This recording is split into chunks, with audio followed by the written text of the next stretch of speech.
চট্টগ্রামের কর্ণফুলী টানেলের অভ্যন্তরে যাত্রীবাহী একটি বাস উল্টে অন্তত ৫ জন আহত হয়েছেন। তবে দুর্ঘটনায় টানেলের কোনো ক্ষয়ক্ষতি হয়নি বলে জানা গেছে।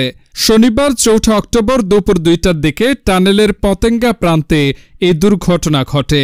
তাৎক্ষণিকভাবে ঘটনাস্থল থেকে আহতদের উদ্ধার করে স্থানীয় হাসপাতালে ভর্তি করা হয়। আহতরা হলেন ফয়সাল, শাহজাদি, ফারুক, রানী আক্তার, মুনতাসির। এ ব্যাপারে আনোয়ারা উপজেলা স্বাস্থ্য কর্মকর্তা ডাক্তার মাহতাব উদ্দিন চৌধুরী বলেন, টানেলের ভেতরে সড়ক দুর্ঘটনার দিকে ৫ জন আহত অবস্থায় আনা হয়।